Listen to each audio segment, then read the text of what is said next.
오늘은 거절당한 자를 받아들이시는 버려진 돌 예수, 이런 제목으로 하나님 말씀을 나누도록 하겠습니다.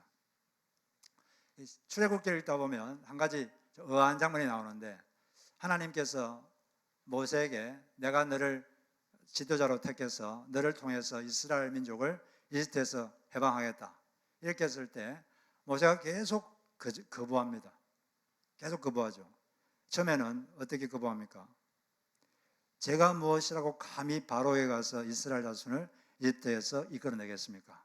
제가 감히 뭐라고? 자격이 없다는 거죠. 자격도 없고 능력도 없다.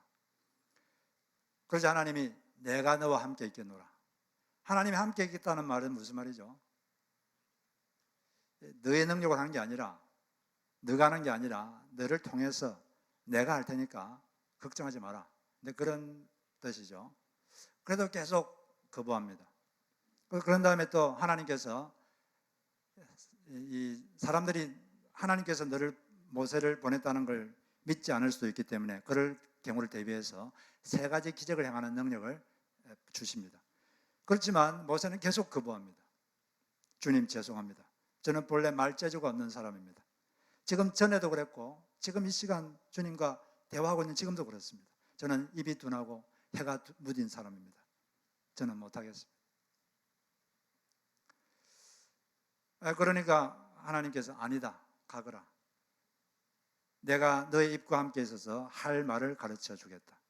그러니까 무슨 말 할지 말할 그 내용을 주겠다는 거죠. 걱정하지 말고 가라는 거죠. 그래도 또 마지막으로 세 번째 거절하죠. 주여, 보낼 만한 자를 보내소서. 저는 자격이 없습니다. 저는 능력이 없습니다. 저는 못하겠습니다. 그러니까 하나님이 좀 화가 나셨어요. 화가 나셔가지고, 그래도 화가 나셨지만 모세를 버리지는 않습니다.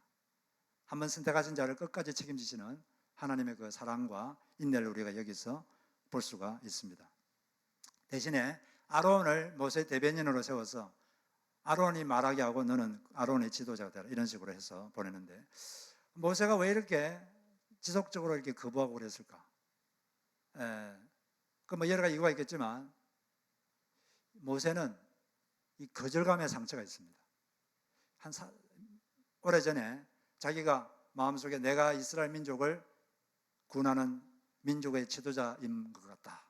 혼자 이렇게 스스로 생각하고 내가 이스라엘 민족을 구원해야지, 이렇게 생각하고 이스라엘 민족을 구원하려고 이제 갔어요. 나름대로 노력하는 과정에서 이집트 사람을 한 명 몰래 쳐서 죽였습니다. 그 다음 날 또 이제 히브리 사람 두 사람이 다투고 있어가지고 왜 같은 동료끼리 다투느냐 이러니까 그 중에 한 사람이 너가 어제 이집트인을 죽인 것처럼 오늘은 우리를 죽이려 하느냐, 그런 식으로 말하면서 너가 우리를 다스리는, 누가 너를 우리를 다스리는 자나 재판정으로 삼았느냐, 어제 이집트 사람을 죽인 것처럼 오늘은 나를 죽이려 하느냐. 모세를 거절한 거죠. 너의 노력을 우리는 거절한다.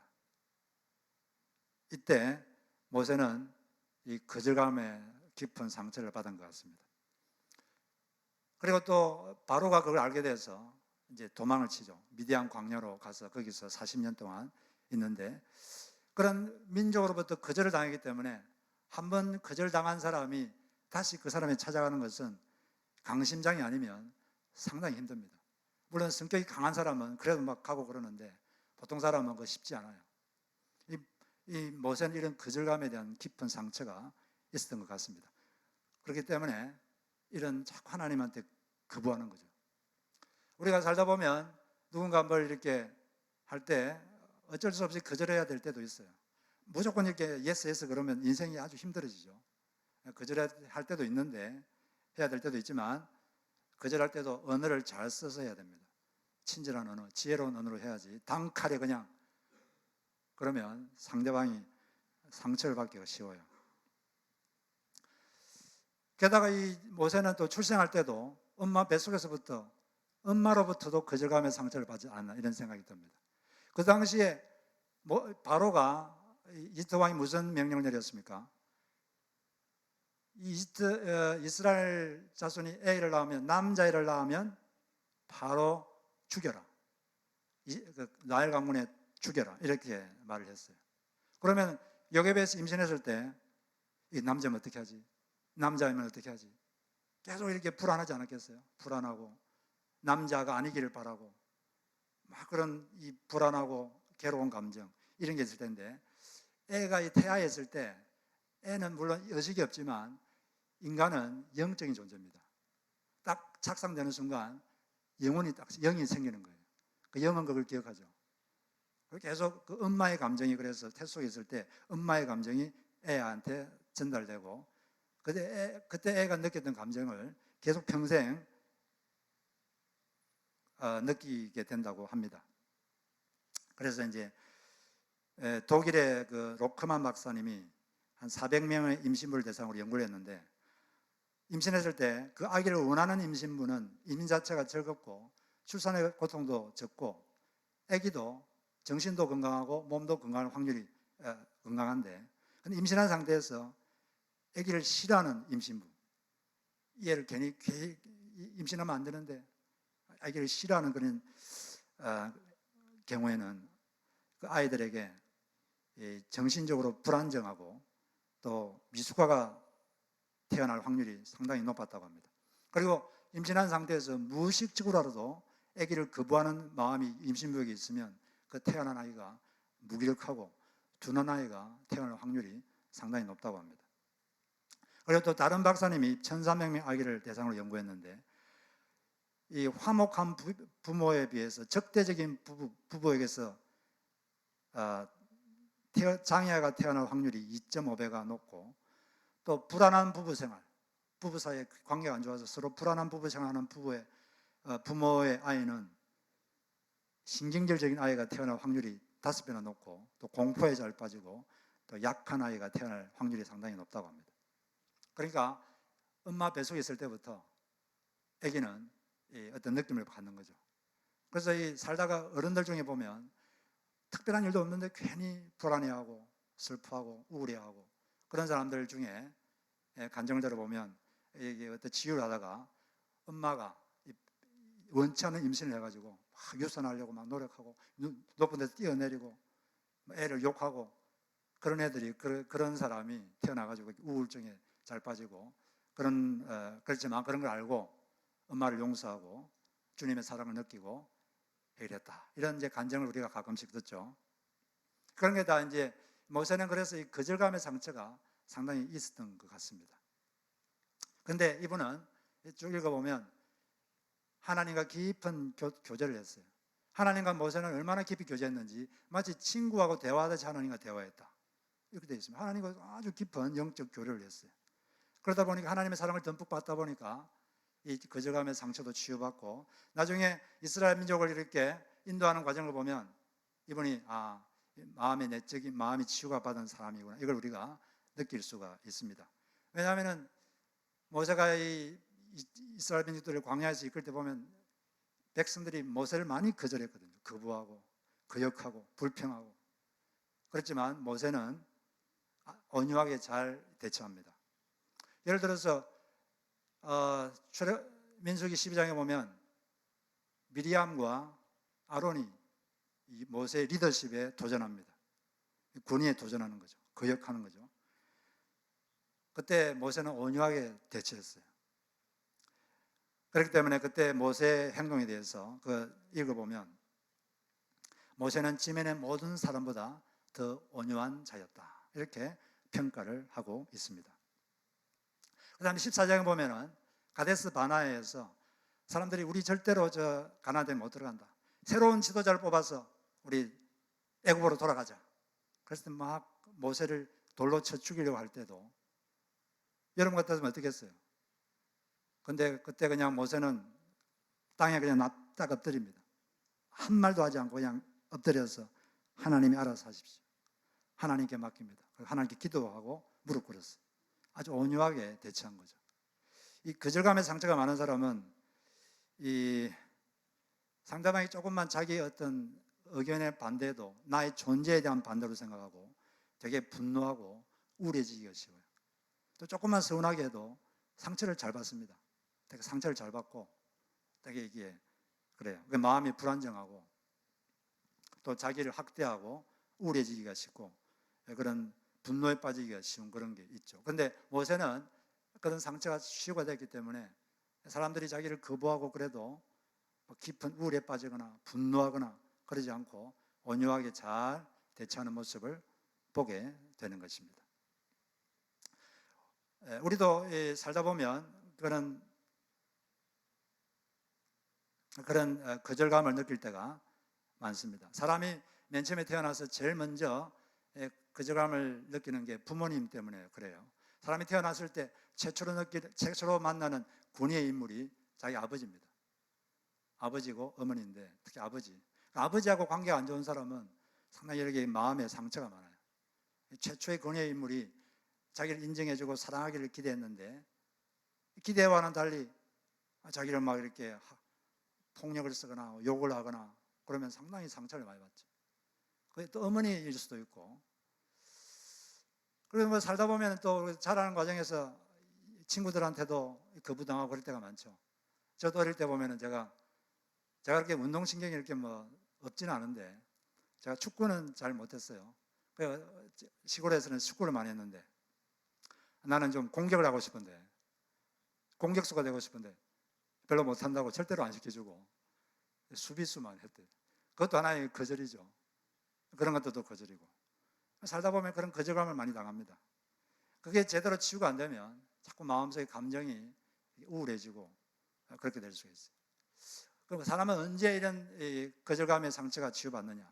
여러 가지 방법이 있겠지만 정말 확실한 방법은 한 번도 우리를 거절한 적이 없는 진정한 권위의 인물 하나님, 그 하나님의 사랑을 자기가 느낄 때, 깊이 느낄 때 그때 이 거절감의 상처가 치유받을 수가 있는 것입니다.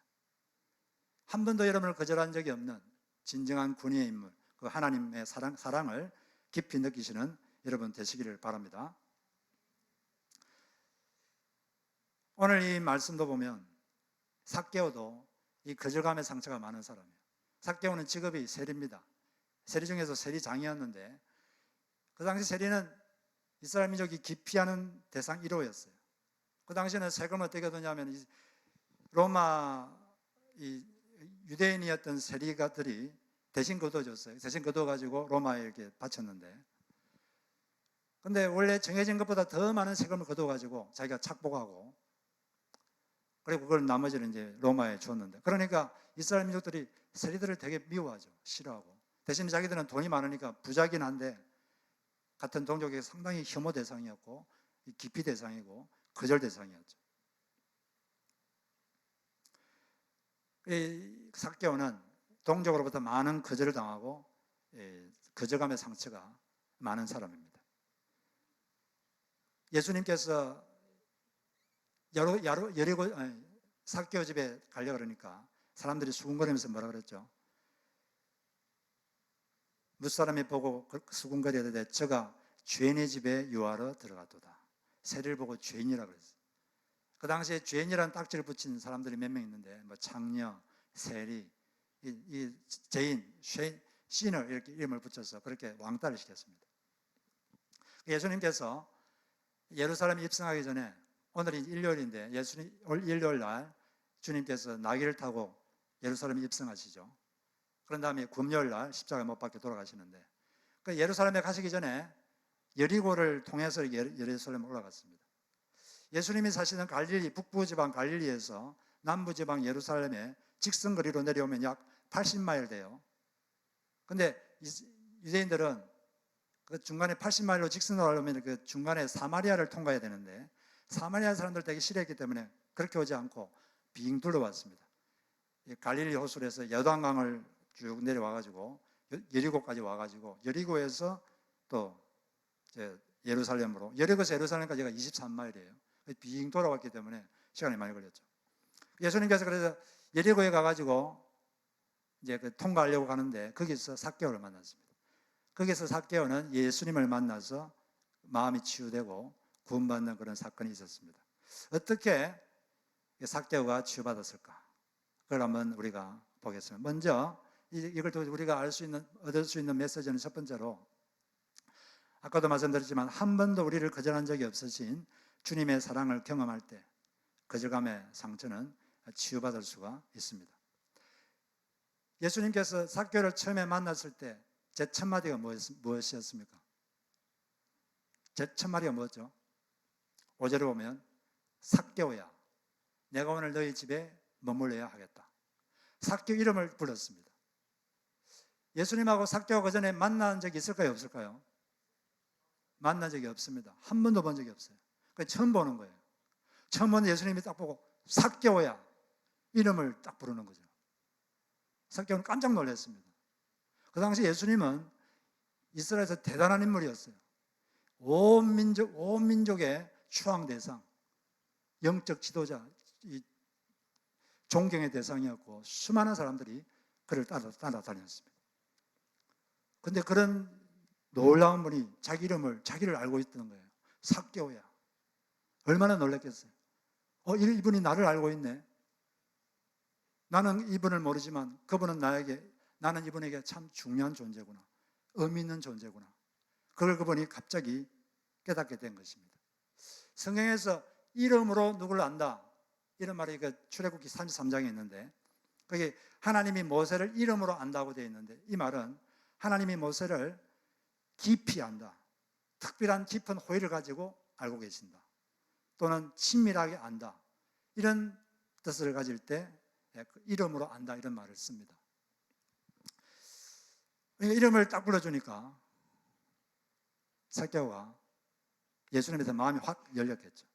내가 저분에게 아주 의미 있는 존재구나, 중요한 존재구나, 그런 느낌을 받았습니다. 우리가 한국 사람들이 잘 아는 시 중에 김춘수 시인이 지은 꽃이라는 시가 있죠. 이 시의 주제는 누군가가 자기 이름을 불러줄 때 그 사람은 우리에게 의미 있는 존재가 된다, 이런 의미가 되죠. 거기 보면 첫 번째 연이, 내가 그의 이름을 불러주기 전에는 그는 다만 하나의 몸짓에 지나지 않았다. 하나의 몸짓이란 것은 무의미한 존재에 지나지 않았다.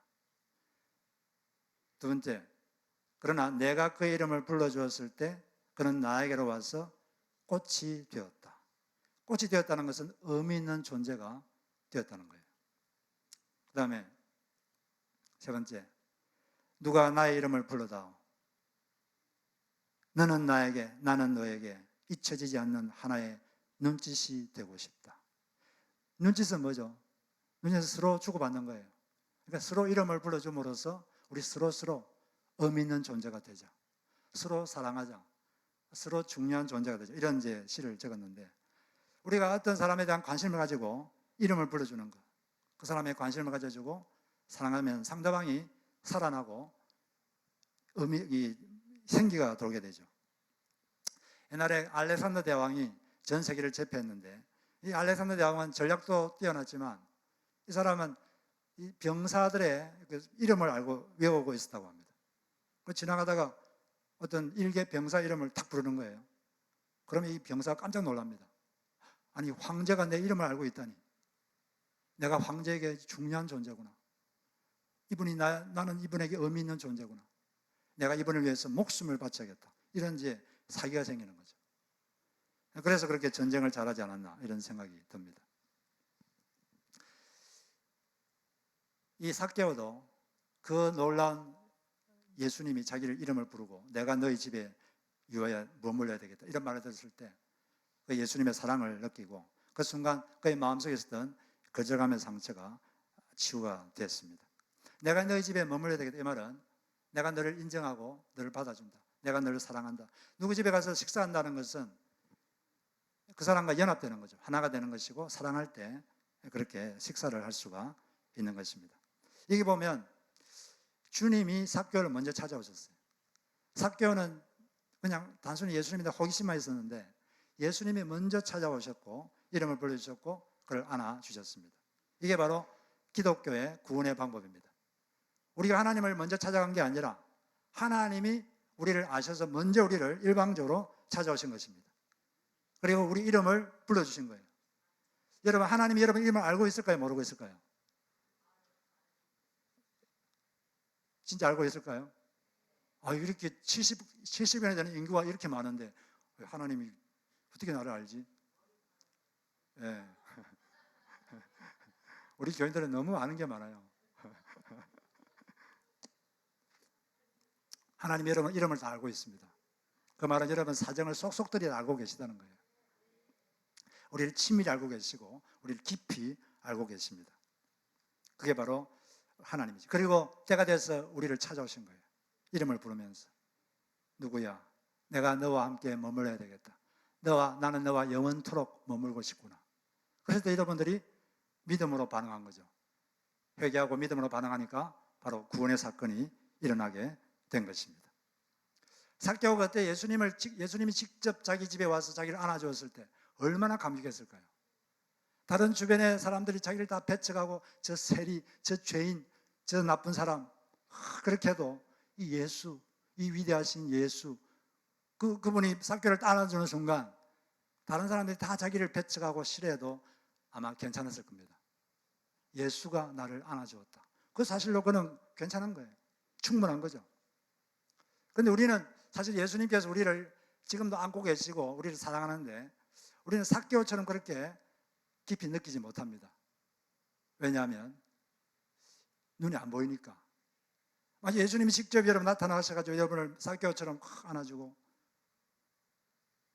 김집사야 내가 너를 사랑한다. 이러면 여러분 다른 사람들이 다 나를 싫어하고 그래도 마음이 얼마나 기쁘겠어요. 다른 사람 다 날 싫어해도 괜찮아 그런 마음이 들 겁니다. 그런데 그게 너무나 이게 마음이 와닿지 않으니까 안 보이니까 예수님의 그 사랑은 별로 멀리만 느껴지고 옆에 있는 사람이 조금만 나를 거절하고 나를 싫어해도 괴로워하고 잠도 못 자고 너무 고통스러워하고 그런 거 아니겠습니까? 눈에 안 보이지만 마치 삭개오를 예수님이 안은 것처럼 예수님께서 여러분을 안고 계시다고 여러분 생생하게 인식하시기를 주의 이름으로 축복합니다. 그럴 때 사람들이 좀 거절해도 환경이 나를 좀 거절해도 우리는 마음속에 충분한 위로를 갖고 살 수가 있게 되는 것입니다. 이 주님께서는 거절당해 본 경험이 있기 때문에 이 거절당한 우리를 잘 이해하시고 또 우리를 상처를 치유해 주십니다. 시편의 118편 22절에 보면 예수님에 대한 이 예언인데 건축가의 버린 돌이 집 모퉁이의 머릿돌이 되었느니라. 이게 바로 예수님에 대한 예언이에요. 예수님 태어나시기 약 1000년 전에 예언을 한 건데 사람들이 예수님을 버렸습니다. 예수님을 이 길가의 돌멩이처럼 아무 쓸모없다. 그리고 버리고 십자가에 못 박고 모욕하고 그렇지만 하나님은 사람들이 버린 그 돌멩이 같은 존재를 들어서 이 우주의 가장 중요한 존재 머릿돌로 만든 거죠. 머릿돌이 있어야 머릿돌이 딱 세워지면 그 머릿돌을 방향으로 해서 집의 방향이 결정됩니다. 머릿돌이 가장 중요한 돌인데 할렐루야. 바로 버림받은 경험이 있으시기 때문에 하나님은 거절감의 상처, 버림받은 상처를 가진 우리를 잘 이해하시고 우리를 잘 치료해 줄 줄로 믿습니다. 일단 우리가 또 예수님이 이런 상처를 이런 사랑을 받았다면 우리도 바로 거절감의 상처를 받은 사람 그런 사람들을 잘 품어주어서 우리의 품이 예수님 품이 되도록 해야 될 것이고 사람들이 우리의 사랑을 느끼고 예수님의 사랑을 느끼는 그런 역사가 일어날 수 있도록 하는 우리 모두가 되었으면 좋겠습니다. 그렇게 이게 삭개오가 예수님의 사랑을 받고 그의 거절감의 상처가 치유받았을 때 그는 올바로 이렇게 반응을 했어요. 어떻게 반응했느냐? 회개와 믿음으로 반응을 했습니다. 그렇기 때문에 예수님께서 오늘 이 집에 구원이 이르렀도다. 삭개오 너는 구원받았다. 이렇게 말한 거죠. 사람이 어떻게 구원받습니까? 회개하고 믿으면 구원받아요. 여기서 그런데 이 말씀에 보면 삭개오의 회개는 진정한 회개였다는 것을 그의 행동을 통해서 입증을 했습니다. 먼저 예수님께서 내가 너와 머물러야 되겠다 이랬을 때 삭개오는 예수님을 환영했습니다. 한 사람이 어떻게 구원받느냐 이것은 어떻게 결정하느냐면 하나님의 아들 세상의 주님 이 예수에 대하여 예수를 배척하느냐 환영하느냐 이 한 가지의 기준을 가지고 이 사람을 구원할 것인가 구원받지 못할 것인가 이게 결정됩니다. 근데 삭개오는 예수님이 내가 너와 함께 머물러야 되겠다 그랬을 때 환영했습니다. 자기 집에 영접했다 이렇게 돼 있죠. 6절에 보면 급히 내려와 즐거워하며 영접하거늘. 영접하는 자, 곧 그 이름을 믿는 자에게는 하나님의 자녀가 되는 권세를 주셨느니라. 여러분들이 이 자리에 있는 것은 하나님의 아들, 구원자, 예수를 환영했기 때문인 줄로 믿습니다. 그런데 믿음은 회개와 함께 가는 거예요. 회개 없이 믿을 수가 없습니다.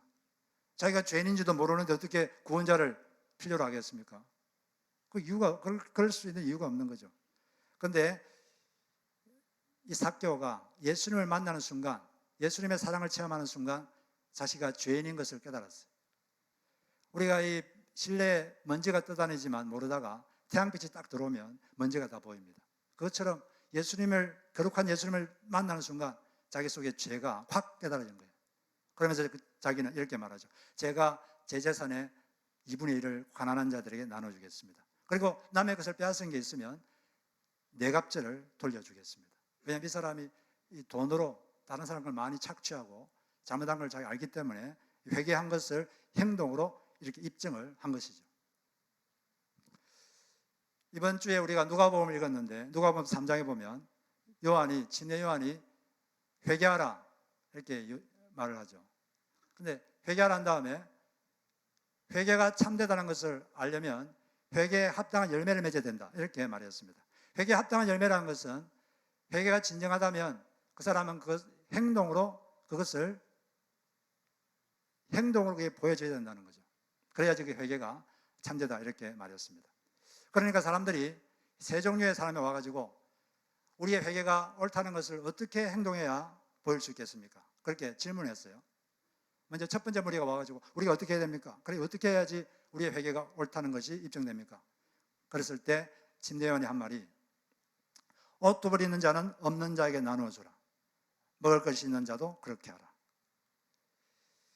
바로 재물 사용에 대한 태도 변화, 재물 사용에 대한 태도 변화가 회개를 입증하는 것이다 이렇게 말했습니다. 옷 두 벌이 있다는 것은 그렇게 부자가 아니에요. 옷 두 벌인 게 뭐 부자입니까? 자기 경제 상황에서 자기보다 더 열악한 사람에게 나눠주라는 거죠. 재물 사용에 대한 태도 변화가 회개를 증명한다. 이게 바로 침례 요한의 메시지인데 왜 그러냐면은 대부분의 사람들에게 여러분 가장 귀하게 여기는 게 뭐겠습니까? 그게 돈입니다. 돈. 대부분의 사람이 돈이 제일 중요해요. 이게 제일 귀한 것이고 제일 가치 있게 여깁니다.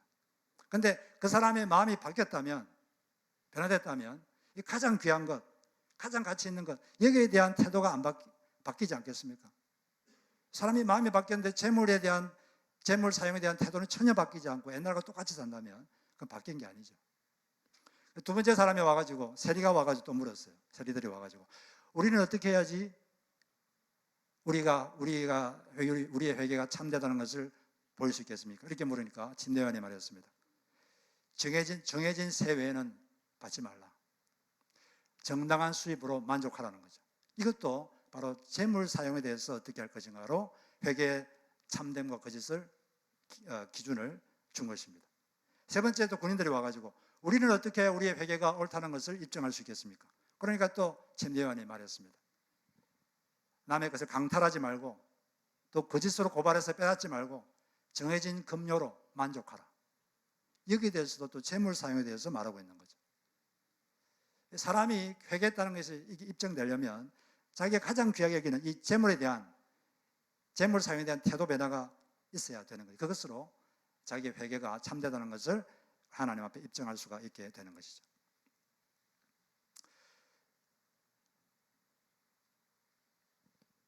그래서 이 삭개오는 예수님의 사랑에 대해서 회개와 믿음으로 반응함으로써 삭개오는 그날 구원받게 된 것입니다. 지금 이번 주가 우리 고난주간인데 이 고난주간에 우리를 받아주시기 위해서 거절감의 상처도 많고 많은 어려움이 있는 우리를 받아주시기 위해서 십자가에 못 박히신 예수님을 깊이 생각하는 그런 시간이 되어야 되겠습니다. 하나님이 나를 사랑하나 안 사랑하나 이렇게 우리가 가끔씩 좀 헷갈릴 때가 있어요. 하나님이 나를 사랑하는 일일 수가 있어? 이런 생각이 들 때가 저만 있었습니까? 여러분은 가끔 있지 않습니까? 가끔 저도 그런 생각이 들어요. 진짜 나를 사랑하시나? 근데 그럴 때마다 그 하나님이 무슨 답을 주실까요? 그렇게 질문하면. 하나님 저를 사랑하십니까? 이렇게 물어보면 뭐라고 답하실 것 같아요? 십자가를 보라. 십자가에서 내가 뭘 했는지 생각해봐라. 십자가에서 내가 너를 위해서 뭘 했는지 그걸 생각해봐라. 우리가 아직 죄인 되었을 때 예수 그리스도께서 십자가에 못 박히심으로써 하나님께서 우리에 대한 자기의 사랑을 확정하셨느니라, 입증하셨느니라. 하나님의 사랑은 십자가에서 입증이 됐습니다. 우리는 그 사랑이 의심될 때마다 하나님께서 인간이 되셔서 나를 위해서 어떤 고생과 어떤 고문을 당하셨는지 그것만 생각하면 하나님이 나를 사랑하는지 사랑하지 않는지 그걸 알 수가 있습니다. 그 사랑을 우리가 이 고난 중간에 느꼈다면 우리는 어떻게 반응해야 되겠습니까? 삭개오처럼 회개와 믿음으로 반응하는 것입니다. 내가 혹시 잘못한 게 없나 더 깊이 회개하고 주님에 대한 더 깊은 믿음, 더 깊은 신뢰, 절대 신뢰. 내 환경이 아무리 어려워도 내가 당신만 믿고 살겠습니다. 당신 꼭 붙잡고 천국 갈 때까지 승리하도록 하겠습니다. 당신을 신뢰합니다. 환경을 믿는 게 아니라 나를 믿는 게 아니라 저의 목자 되시고 저희 구원자이신 당신을 신뢰합니다. 이런 반응을 보임으로써 우리가 주님께 기쁨을 드릴 수가 있는 것입니다. 그렇게 일주일 보내시는 여러분 되시고 또 금요일 날 하루 금식은 되게 힘들어요. 그렇지만 그 금식을 통해서 예수님의 그 고통을 조금이라도 느끼시고 그리고 그날 또 간절히 여러분 기도 제목 기도하심으로써 주님을 좀 더 가까이 하는 한 주가 되시기를 주의 이름으로 축복합니다.